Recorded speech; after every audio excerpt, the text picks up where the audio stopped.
Now, more formally, welcome all to our Union Solidarity Movement and our meeting to bring everybody together so that we can, at least in a somewhat informal way, celebrate our accomplishments despite the horrendous pandemic that we seem to be surviving and a protracted and profoundly unpleasant bargaining cycle this year. And I have to say, I am absolutely delighted to be working on behalf of such an extraordinary membership. You have been fabulous. And if there's anything I can do for you, I will try. I might not be able to do anything, but I will certainly try. So understand that if you have any concerns or problems, you're always welcome to come to me or come to Amy, and we will try to sort out the issues. But our main objective for today is so that we can give our members an opportunity to use their voices and to share their experiences. And so in that sense, this really is about celebrating our faculty. And so I will be introducing everybody. Josh Young is going to be our first speaker. That's Josh waving. Hi, hello. And so Josh is a faculty member in the School of Music, Theater, and Dance, and is relatively new to Oakland, but has some wonderful perspectives on being here and being a Grizzly or not. I do. Is that my cue? That's your cue, Josh. It's interesting you mentioned in the crapper, because literally I am in a bathroom that we converted into a sound studio so that we can safely work with our students. But I prepared a little video. I have auditions from 9 a.m. this morning till 9 p.m. this evening. So I made a video so that I could show you all how we've adapted so that we could safely work without masks in COVID, because what most universities ended up doing was changing all their classes over to Zoom, one-on-one Zoom lessons. And when it's a one-on-one Zoom lesson, you can't even you can't play piano for your students if they're working on songs because of lag. It's completely impossible. So what we've done is we've created 3 separate studios where each room is connected via audio and video, hardwired, so that the students can still be here in person, but take their masks off. So I'm going to share my screen and give you a little glimpse of these 3 rooms that we have created here at Varner Hall. Here we go. Guys, oh, can you guys all hear me? Okay, great. It went out for 1 second. Okay, cool. So I'm just going to press play. So this is, these are the studios we've created so that we can keep working during COVID. So I was determined not to do what every other musical theater department in the country has resorted to, and that's solely teaching on Zoom so that they could work with students and the students wouldn't have to wear a mask. Well, I thought there must be a better way, and I also want to be able to be in the same room with the students who are watching when it's a one-on-one type work session or a masterclass type situation. So this diagram is basically how I conquered that obstacle. I wanted to make sure that I could have a student with their mask off, but that all the other students would be able to come to class and be together and have as close to a normal college musical theater BFA program experience as humanly possible. And I think what we've figured out here is possibly even better because they get to keep these recordings. So here's how we do it. And here is the classroom I've set up. We are in the converted green room. This is my Acting the Song 1 class. Say hi, everybody. Hello. And the way we are able to do that is because we have hardwired audio. You can see that speaker right there. There's a microphone right here for this class to speak with Kaylee, who's in that room right there. She's also on my computer right here. She can hear me through this microphone. We have our accompanist who is not dead, but under that piano and his feet are sticking out. He's fixing some.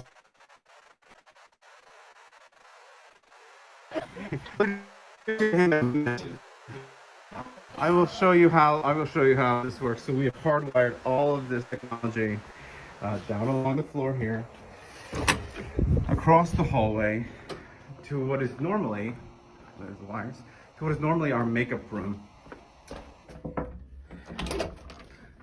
And there she is. And that is the microphone that she's using. She can see us. That's where I would be. That is where Frank, our accompanist, is, and that's where the class is. And again, we are hardwired. The reason for the hardwire is because if we were using Zoom or using the internet in any way, you cannot have a live accompaniment. And without a live accompaniment, we can't focus on particular moments in a song. We have to play a track, and it's very difficult. Frank, you back? I'm back. Everything working? Yes. Okay, there's Frank. And Frank, for some reason, has the biggest monitor of them all. Yes. Because that's what Gus had for us. And Thank you, Gus. thank you, Gus. And that is the camera for the class right there. Microphone. Let's just get, let's see. Hold on, I'm coming one more time, Callie. One more time. Let me in. Last time. Okay. So Frank, will you speak? Wolf. Okay. Woof, woof. Not like a, okay, great. This is for the teachers union. Frank, will you speak? Great. That's awesome. Hello. Okay, so Frank, will you play? Yes. So this is the monitor, so that Callie here can stand right here in front of the blue screen, and we can work with her in safety. She can take off her mask. Everybody else is masked because we're all in the other room together. But this is our class teaching setup as opposed to the one-on-one coaching. That's it. I'd like to dance till 2 o'clock, or sometimes dance till dawn. Or if the band could stand it, just go on and on and on. Now look at your scene partner. What? Now look at your scene partner. How did your scene partner react to that? So that's a little glimpse of how we are teaching a class. Now I thought I'd show you how we deal with one-on-one coaching, one-on-one acting, singing, song coaching. So some of our coaches specialize in acting, and they don't play piano. Some of our coaches play piano, and they coach at the same time. What you're seeing now is a 3-room setup. So one room has the acting, vocal, song coach. The other room has the pianist, and the third largest room has the student that they're working with, because all of our students get coachings each week. This is how we do it so that all 3 of those people don't have to wear a mask. All right, welcome to Studio 128. This is the setup that we have when we coach our In the students. other As bathroom. you can see, I am in the coaching booth. Here's my microphone. So the student and our accompanist, Laura, who you can see right there she is, can hear me. Laura has her headphones on. She is actually across the hall. I will briefly open this door. She is behind that door that we have converted into an accompanist room. There is the lovely Madison, who is getting set up for her lesson. I'm going to briefly come in here very quickly. So we've got door number 1, door number 2, where our accompanist is, and door number 3, where our students go. And here is this whole setup. So as Madison gets her music ready, we've got 2 ring lights and a microphone. Madison will hear my voice and the accompanist's voice through this monitor. And she will also be able to hear, or rather see, our accompanist. Ooh, there's me. And then this box right up here, that is where I live. So she can see us, we can see her, here's the camera, and we can record everything and put it in her file for her to reference later. My friends talk about you, all it does is just tear me down. 'Cause my heart breaks a little when I hear your name. It all just sounds like ooh.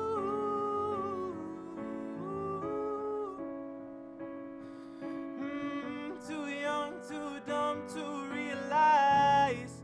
During brings us to our third and final setup this year, and that is our one-on-one coaching room, where our coach is also the accompanist for the student. So Vocal coaches for Oakland's music theater department, and we're going to show you our setup for vocal coaching. So we have 2 studios, and we're going to pan over. This is Studio A.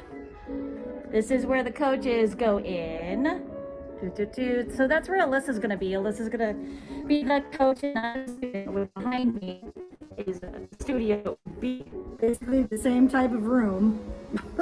Right? And so if you can kind of see, I'm walking backwards, literally with my phone. But you can see a microphone, which is above the student's head, and a monitor. And then over here is also a speaker.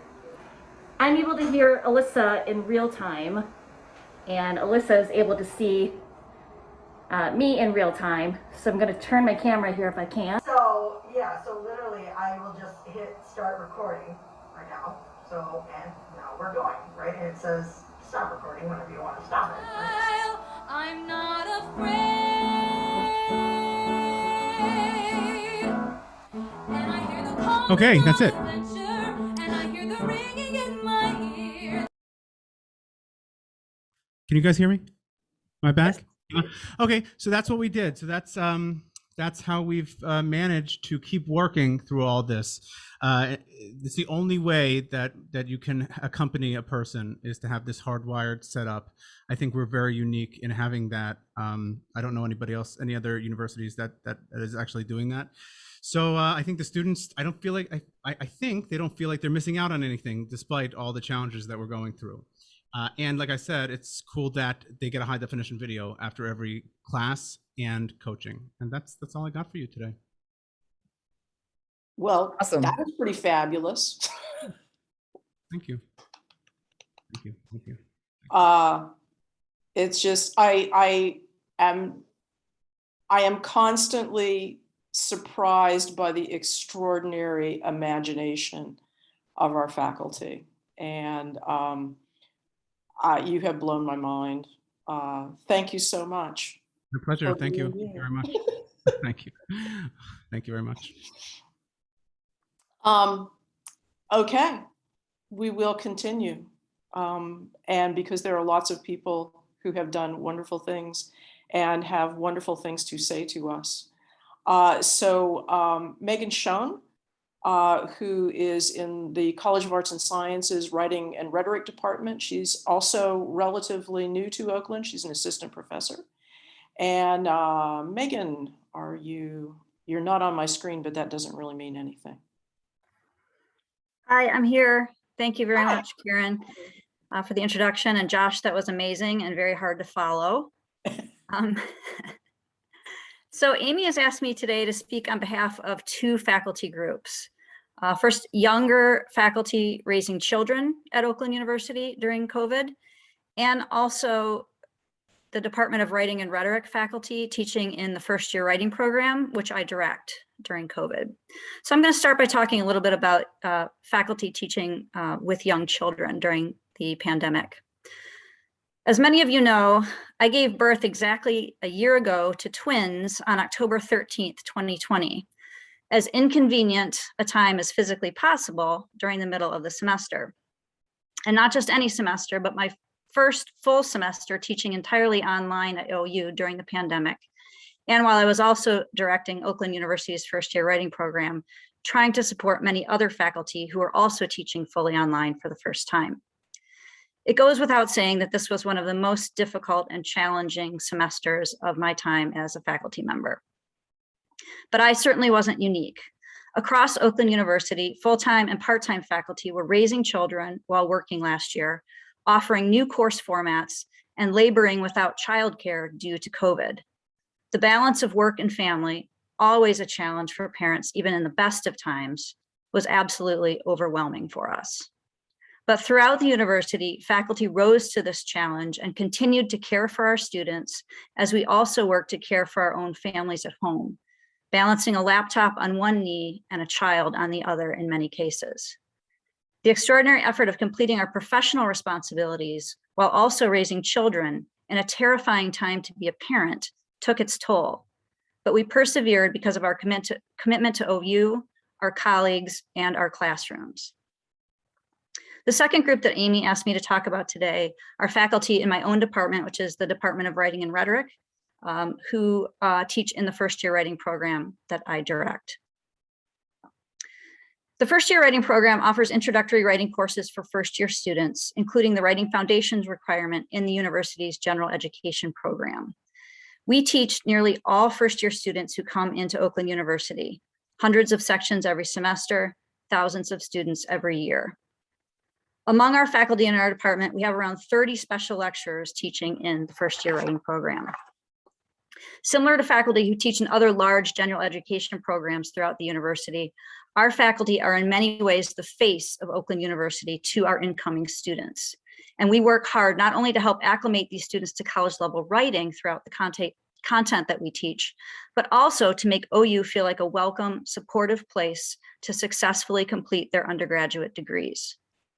When COVID struck during the winter 2020 semester, faculty in the first-year writing program pivoted to all online courses, as we all did, and worked hard to provide the best writing instruction possible, despite the dire circumstances. Many of our faculty were already adept at teaching fully online, while others were new to it. Over the summer of 2020, we prepared as a department to teach fully online in fall 2020, a decision we felt was in the best interest of student and faculty safety. All those expert and novice faculty work together to support each other in online curriculum design. Seasoned online instructors offered their course materials and syllabi as samples for other faculty to use. They volunteered to turn their first-year writing program course Moodle courses into sample courses for other faculty. And they offered to lead several workshops over the summer on various topics related to online writing instruction. The less experienced online instructors adapted these resources for their own instruction, attended the several workshops that we offered over the summer, and worked tirelessly to develop fully online courses over the summer for the fall 2020 semester. All of this work over summer 2020 was done with no additional compensation. All of it was done voluntarily, purely out of professional commitment to offer our fall 2020 students in the first-year writing program the best possible instruction, while also doing everything possible to keep them physically safe. Again, most of these hardworking faculty in the program are special lecturers, among our most vulnerable and least compensated faculty in the university. I'm sure this situation sounds familiar because I'm certain a similar commitment to our students was apparent in your own departments and programs over the last 18 months.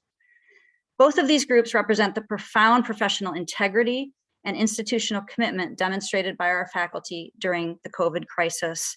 And I think that we all should be proud of the work that we've done. And unfortunately, from everything I've seen and heard during these last few months, it's clear that such integrity and commitment were not reciprocated toward us by the OU administration at the bargaining table this summer.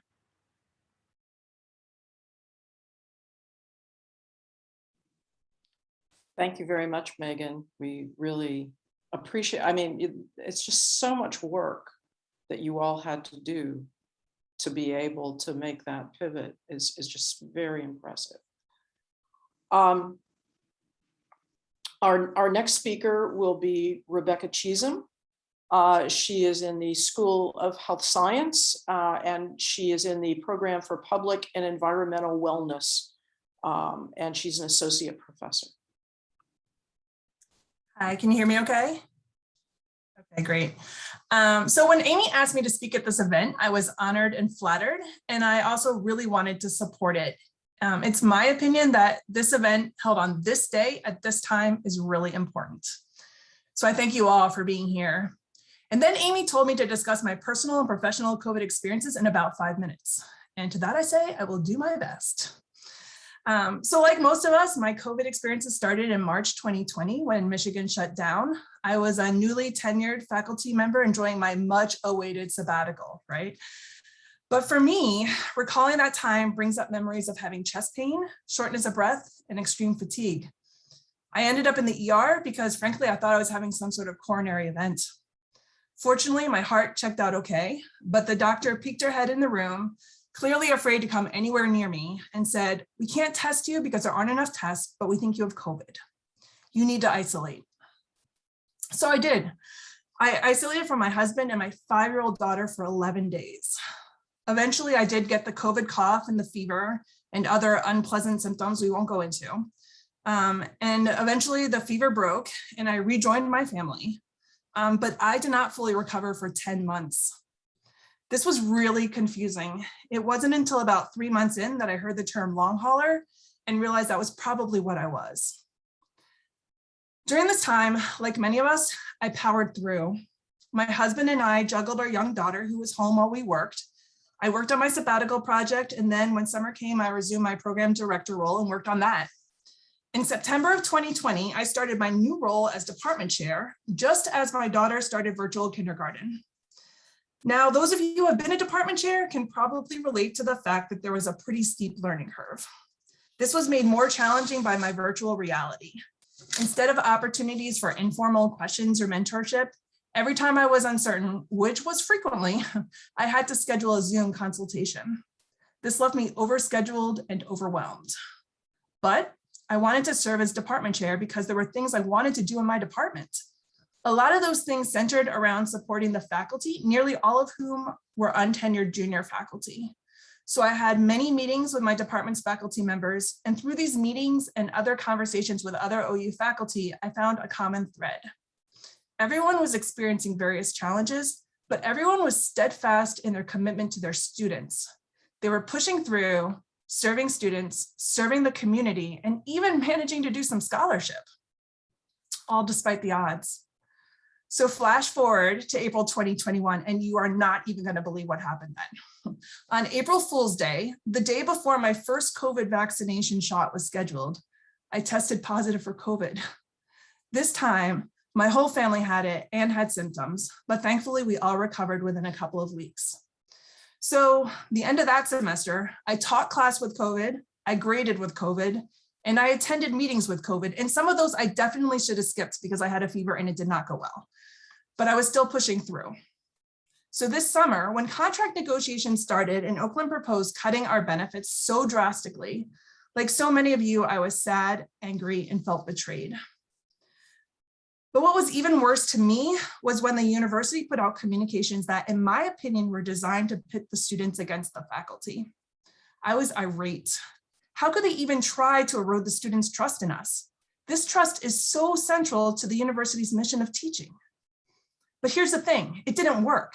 The students stood by our side as we held picket signs, and they wrote letter after letter to the editor of the Oakland Post. And that is what really stands out to me. I have an administrative role that limits my teaching, and I teach smaller grad classes, so I don't have as many interactions with students as many of you. This was a really great reminder to me. It is not the administration that makes this university, as big as that may be, that administration. It is the faculty, and it is the bonds between the students and the faculty. So now we have a contract, but the chapter's not over. And I don't know what the path forward looks like, but I am certain that these bonds with students and the faculty and the unity of the faculty are a big part of the path forward. It is us who make the university. So I shared my story of COVID, and it's just one story, and we all have one. But I stand in unity with all of you. And I thank you for being here today. And I thank you for all that you do for our students. Thanks. Thank you, Becca. Thank you, Becca. And I hope you're feeling better. Our next speaker will be Shonda Scott. Shonda teaches in the School of Education and Human Services and is a professor of organizational leadership. Hello, can everybody hear me? I'm on the phone because I couldn't connect through the Zoom. I don't know why. We can hear but you. I'm happy to, thank you. I'm happy to be here today and thank you for the invitation. My COVID experience at Oakland University was challenging, just like the rest of the faculty that previously spoke and all of you online here. I would say one positive thing that came out of it was that it was more unity for us to connect online.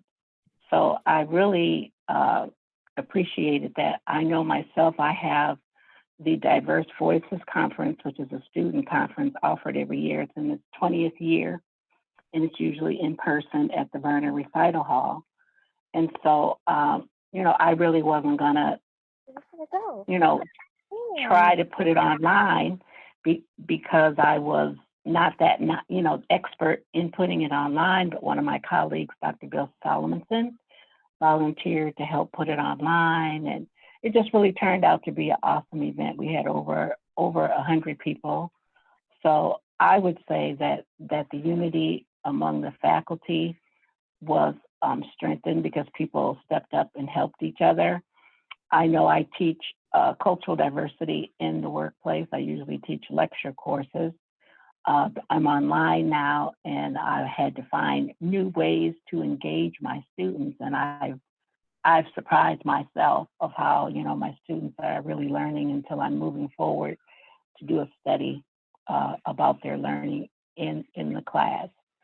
So what I would say is that it's just been very challenging with the administration, you know, hiring vice presidents and chiefs of staff. I mean, I really didn't know I was working at the White House when we're getting chiefs of staff, and not wanting to compensate the faculty, given that we've done all to raise our status to a research 2. And so I would just say, let's keep our unity strong because we're stronger together. We need to continue to support our students in the best way that we've always done. And I also would say we need to support our union. We need to step up and volunteer because I think Karen and Amy have done an outstanding job of getting it to this point. So thank you. Thank you, Shonda. Thank you, Shonda. You're welcome. We really appreciate all you've been doing over there in the School of Education. Our next speaker will be Alex Noonan. Alex is a special lecturer in the College of Arts and Sciences, and he's actually in my home department, in the Department of History. Hi, Karen. Thank you. And thank you, Amy, as well, for offering me the opportunity to speak. I'm Alex Noonan. I've been a special lecturer in the history department at Oakland since September of 2019. So needless to say, it's been an eventful 2+ years. When I was thinking about what I would say, overall, I think that I have greatly enjoyed teaching and interacting with my students at OU. I have found them engaged, enthusiastic, and eager to tackle what can sometimes be challenging material. I do think that being back in person has benefited them enormously. Trying to balance asynchronous and live online meetings during the height of the pandemic. Even many of my strongest students were really struggling to get something out of the sort of online teaching that we had to grapple through, though not for any lack of effort on their part. It was a surreal experience reaching the midpoint in the semester and having no idea what half of my students even looked like. I also wanted to say that, you know, between my graduate and professional work, I've spent a little over 20 years at academic institutions ranging from community colleges to top-tier universities, and I've had to interact with a wide range of administrators. My limited experience with the academic side of the university's administration, specifically the deans and associate deans in the College of Arts and Sciences, have been positive and often remarkably so. That being said, my time at Oakland has been challenging, and in all honesty, I've increasingly come to question how long I can and even why I would stay. As part of a 2 academic couple where both of us are in the humanities, we moved out here when my partner finished a postdoctoral fellowship and got a tenure track job offer. I finished my PhD at the same time, and I left a job that I'd had for nearly a decade at a research center affiliated with another top-tier university. The academic job market in history has been in a period of prolonged decline. And so the prospect that one of us might have some long-term stability in our chosen field made the move seem fairly logical. At the same time, though, we were all too aware that the trade-off was between a $50,000 and $60,000 a year pay cut between the two of us, in addition to giving up my own position's retirement benefits, better health insurance for the both of us, and better academic resources. We made this trade-off because we figured that we would make up for these short-term losses with gradual improvement and stability over time. Indeed, one of the reasons we were excited to come to Oakland, and one of the qualities that we found most appealing, was the university's repeated statements about how they wanted to raise their institutional profile by putting their faculty in a position to prosper. As in other professions, I think it's reasonable for one to expect some stability and gradual improvement. The pandemic, though, exacerbated some serious shortcomings. Historians have to travel for our research. I'm sure many of our colleagues in other disciplines face the same realities. Since we couldn't do that, we had to depend on our own holdings and resources. Obviously, Oakland couldn't control the pandemic or do anything about travel restrictions or archival closures. But support with resources at their own institution is something they can improve. Our ability to pursue a rigorous research agenda has been severely limited by OU's holdings and electronic collections. The brilliant and dedicated work of library staff, who themselves have been put into an increasingly impossible position, has helped, but the real difference maker was access to other universities. When those facilities closed to in-person use, which also cut off electronic access to their collections, that dramatically reduced our ability to remain up to date on current scholarship or to keep up with our own research. And I'm fairly confident that we were not the only ones affected by that. But the most serious issues have revolved around the last several months of contract negotiations and the resulting contract. I don't have any desire to go back to that and rehash it at this point. I can't speak to others' situations, but I do know ours. Our savings has been wiped out. We're not bad at budgeting. We live far from extravagantly in a modest apartment, but we live paycheck to paycheck, hoping that no unforeseen expenses pop up. We don't have children, but we do have a dog. As luck would have it, our dog had a serious, unanticipated medical issue during the pandemic. Following on the heels of that, my partner needed a required dental surgery, which our insurance didn't cover. Recently, our hand-me-down car broke down. These are all common issues with straightforward remedies, but they're very expensive, and frankly, they're not something we can afford. Historians are notoriously terrible at predicting the future, but given the most recent contract, which ultimately reduces things like benefits in the long run, right now I can't bet on things improving. We have 2 PhDs. We each have a decade of classroom experience at a range of academic institutions and teaching a range of ages. And we each have considerable professional work experience beyond that. We're tired of being poor, having to cross our fingers and hope that nothing unexpected pops up between paychecks. In a typical industry, the obvious answer is to leave and find a better employer. Higher education isn't a typical industry. At least in our position, it becomes a question of how long one can afford to stay, and we aren't alone in making that choice. We really like it here. The students are engaging. It's rewarding to feel like we can make a difference for some of them. And our colleagues are brilliant, supportive, and genuinely delightful. It's a pleasure getting to see them again back in person. But student loans are still student loans. Health insurance and retirement plans matter, and an income that dramatically lags behind the inflation rate isn't sustainable. The hardest, and I think the worst part of all of this for us has been how hopeless it all feels. It's something we discuss all the time. We're not naive. We've come from universities where the relationship between administration, faculty, and students was profoundly toxic. Oakland, for the first year or so, sold itself as being different, and it did honestly feel different. We no longer feel like that's the case, and the disingenuous nature of how it unfolded won't be eased by insincere apologies. We are genuinely worried about what the future of this institution will look like as it continues down this current path. Thanks. Thank you, Alex. Thank you, Alex. Yes, I think sadly you are not alone in these feelings, and these are difficult things that I think the administration does not understand, or does not seem to understand. Our next speaker will be Cynthia Carver, who is in the School of Education. She is the chair of Teacher Development and Educational Studies. Thanks, Karen. And thanks to Amy. When Amy called and invited me to do this, my first thought was, hell no.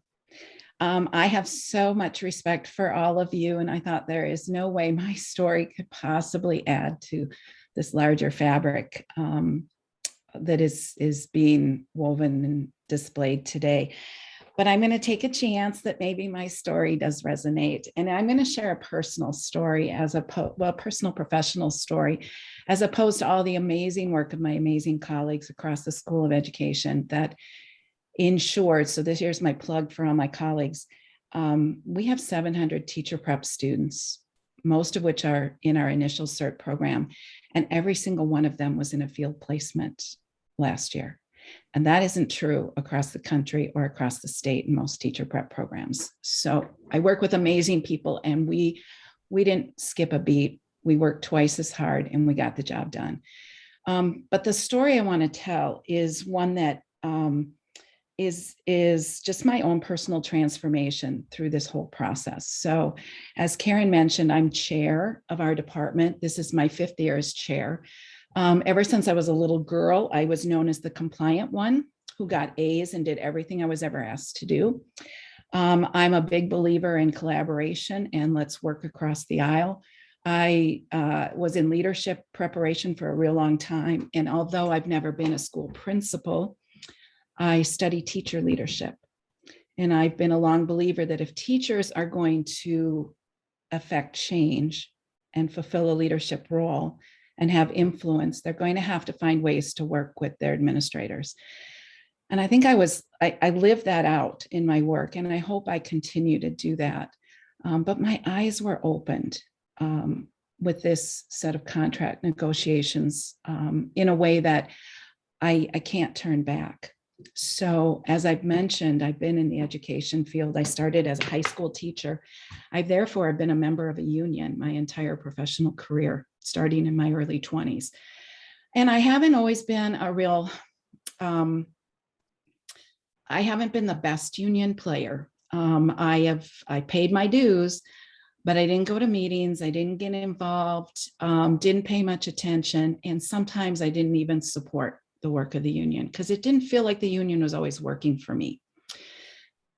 This is my 3rd academic appointment. I started at Western Michigan University, so I was also on a campus with the union. And it wasn't until this contract negotiations that I realized the value and the importance of solidarity with all of you, and that we speak as a unified voice, and that we not allow the administration to disrespect us and to erode the trust that we've worked so hard to build. As a department chair, I've been fortunate. We have been able to hire 8 new faculty members during the course of the last 5 years, which is remarkable. And that is it. We are still way behind the 8 ball in terms of faculty, but we've had a lot of retirements. And I am constantly selling OU for the way in which we collaborate and the way in which we work collaboratively with the administration. And I felt that to be the case during COVID. It just felt like we were all on the same team working together, which is probably why this felt so harsh to me and many of you as well. So 2 things that really stood out for me. When I stood on the picket line shoulder to shoulder with so many of you and realized just all over again the greatness that is this faculty. And then I would go home. And by the way, I live about 4 houses in from Adams. I trust you all. So I would be on the picket line and I would come home and I'd keep my doors open and I'd listen to the cars go by and honk. And I was just like cheering the whole time. It felt like it was so much a part of my being for those couple days. But I would come home and I'd read the posts on the Oakland Post Online and read the stories that so many of you bravely wrote and published through that means or other means as well. And I followed many of you on Facebook, but also students and alumni. And as Rebecca said, it's that relationship that is so powerful between ourselves as faculty members and our students, and that we just can't let that disappear, and we need to join forces. So bottom line, I'm not, I hope I'm still a team player, but I might not be quite as compliant as I used to be. I'm using my voice more. I've had people pull me aside the last couple of weeks and say, what the heck happened to you, Cindy?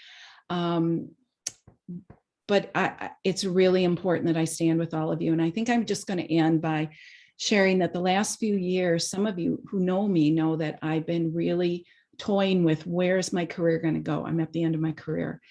Do I want to go the path of administration? I've really enjoyed being a department chair. I do a lot of work in helping support the development of our teacher prep programs that have gone through some tremendous renewal over the last few years. And a lot of people have encouraged me to think that direction. But the one thing this has all really convinced me of is how important it is that I maintain my faculty identity. And that however I engage in that as a scholar and a researcher, which I still hold very, very dear to my heart, as an educator, as a teacher and instructor, but also as an administrator, that I never lose sight of my identity as a faculty member, whatever direction I may go, wherever it is that I may end up. Because like some of you, this has soured me and made me think twice about whether this would be the place that I would continue and end my career. So that's, I'm gonna end there. Thank you for the opportunity. And so grateful, so very grateful to each of you. You are amazing. And I feel so fortunate to be among you. I'm glad you said yes, Cindy. Thank you. Thank you very much, Cindy. Thank you. Our next speaker will be Cassandra. Amy, can you do the introduction while I remove the golden retriever? While Luna's barking at Karen, the next speaker is Casey Tomlin from the School of Business. She's an associate professor. Hello, everyone. And Amy, thanks for inviting me to talk. Amy asked me to talk about the highs and lows of my past year. And I'll start with the lows first. And I think what came to mind is working in this new normal of COVID-19 and having to adapt to this new environment. I think more often than not, I've heard faculty talk about fighting for the right to teach in a safe environment and trying to figure out vague medical guidelines to try and teach online versus face-to-face. Faculty have been forced to teach face-to-face before the COVID guidelines were even enforced. We also see where once you're in, if you did teach face-to-face, then you were expected to enforce COVID guidelines in the safe environment. And so I think that's one of the most difficult things is fighting to teach in a safe environment with COVID-19 and having the administration essentially force you to teach face-to-face, even though they haven't enforced the COVID-19 guidelines. And what are these medical guidelines that give us, you know, a medical exemption and things like that? And so I think that's one of the lows because it has to actually do with your health, especially when I heard someone else talk about their experience with COVID-19. So that was the first low, I think, is fighting for safety. On the service side, I recently resigned from being the chair of the job search committee. And the reason why is because our department no longer had administrative help. And so the idea that I would do this labor intensive committee and be expected to take on these labor intensive administrative responsibilities, I just didn't think it was fair. And I think a lot of it had to do with the fact that we were in this bargaining year. So we essentially saw these negligible increases in pay. And then I think importantly, our healthcare costs will go up. And you really think about the administration where you have your healthcare costs going up in the middle of a pandemic, where, as we've already heard, people have been sick. So you can imagine your medical costs going up.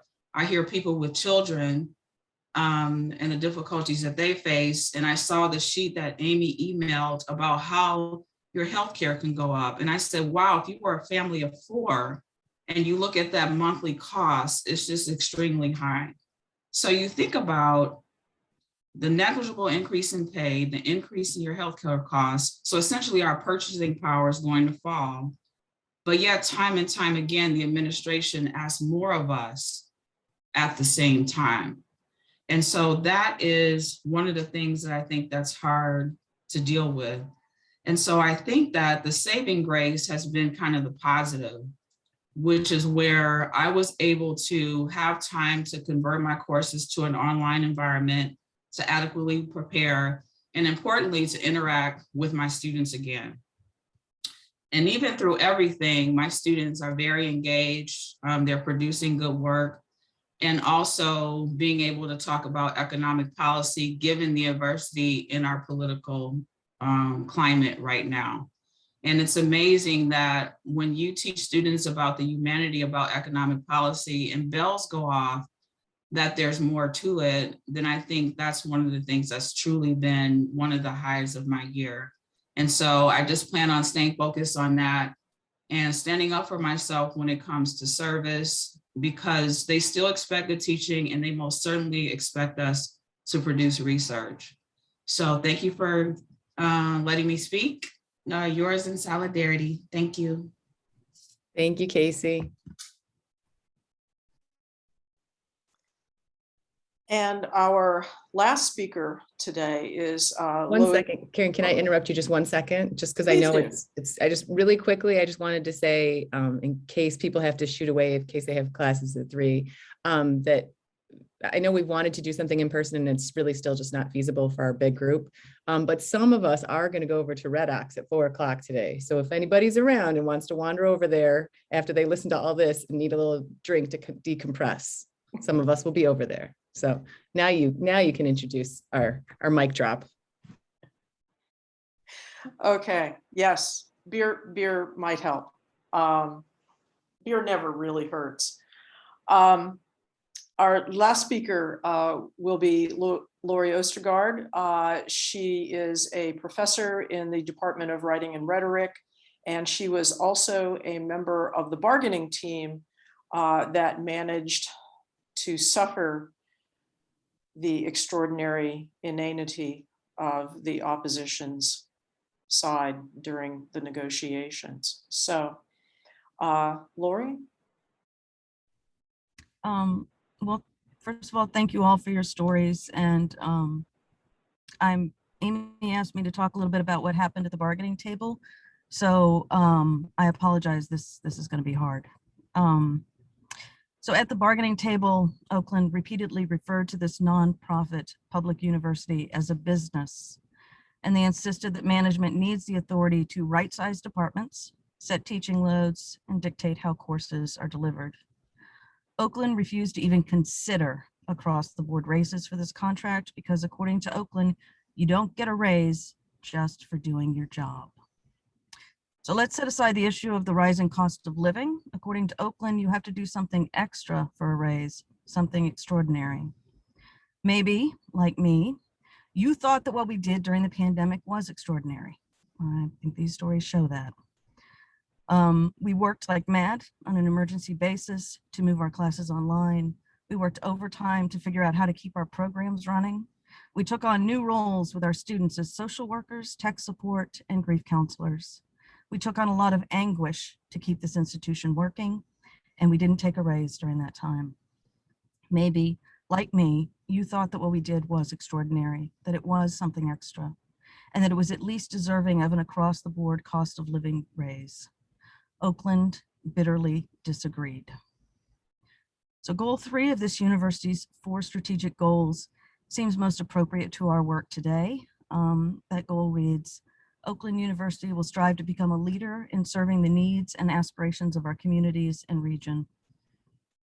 I read this and I wonder why Oakland does not seem to value or even acknowledge its own community during contract negotiations.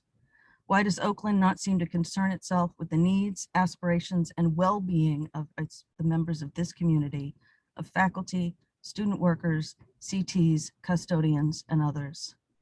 Which brings me to my story, and I believe it reveals something important about Oakland's professed commitment to community. During the All University Fund Drive, I usually make donations to OU in the name of my colleague and friend Timothy Briggs, who passed away on August 18th, 2017. Timothy taught at OU for over a decade. He won the university's Teaching Excellence Award in 2007, and he won a coveted National Teaching Award in my discipline in 2011. Timothy loved teaching at OU, and OU was damned lucky to have him. But when Timothy died, Oakland repeatedly refused my department's request to send out a bereavement message to the university because Timothy was just a special lecturer. And because Timothy was a special lecturer, he didn't have an Oakland retirement account to leave to his wife, Cheryl, or his 2 boys, Aiden and Kenton. I think most of us here recognize that special lecturer issues, compensation, and working conditions are social justice issues hiding in plain sight in our departments. And we need to fix the material conditions of labor for these essential members of our community and for all members of our community. So we're laying the groundwork for our next contract negotiations right here and right now. What do you want Oakland to know when they come to the table 32 months from now? And how are you going to let them know this? I want Oakland to know that OU faculty matter. I want them to know that Timothy Briggs mattered. I want them to know that what they said during contract negotiations was heard and that it has damaged our shared sense of community. I want them to know that pretty speeches and festivals don't make a community, and that these kinds of empty, cynical gestures don't make up for Oakland's actions at the bargaining table. So we're laying the groundwork for our next contract negotiations right now. Imagine what we might achieve together if, for the next 32 months, we dedicate time and intellectual energy to one another, to this community, to our faculty union. Imagine what we can do together if we fight for the next contract every day for the next 32 months. Thank you. Thank you, Lori. I feel like we're like blood brothers because we went through bargaining together. I was going to say something and it went out of my head. It's gone. Karen, go ahead. Okay. Dang. Yes. And I absolutely am delighted and proud that we have the possibility to begin thinking about bargaining now. I would also like to just add that we are going to continue to pressure the administration. We are going to continue to make them aware that we have concerns, that we are angry, that we are disappointed, that we have ideas, that we are brilliant, and that we can be helpful if they only acknowledge our professionalism and our value. I will say that we have begun a process where we will be lobbying in Lansing to help to exert pressure on the university from outside.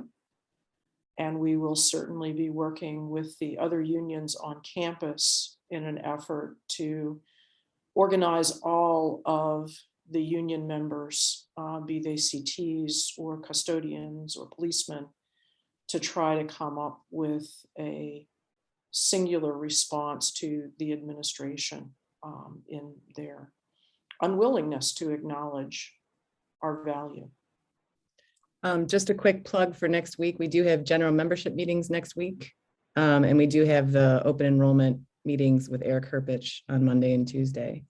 And I just want to thank everybody who spoke today. I know it's not always easy to get in front of a quasi room full of people and do this. But I've been the executive director for a little over a year now, and this last hour was my favorite hour I've spent. So I'm really grateful. And I too. And I just want to thank everybody. I mean, certainly for the speakers, because you put it out there, and that's hard. But also I want to thank all of you who came to listen to your colleagues' stories, because that means that we're building connections. And if we are together, we can maintain solidarity. And if we can maintain solidarity, we are much better off in the future. So let's try to keep this up and do the best we can to make our lives better, and hopefully even make Oakland better. So thank you so much for coming.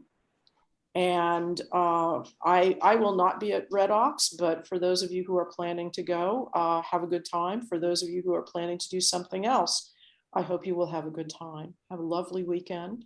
The weather will not be dreary. And we will be seeing some of you, at least I think, next week in this same kind of Zoom format at the general membership meetings, and maybe at the healthcare meetings. So thank you. Thank you.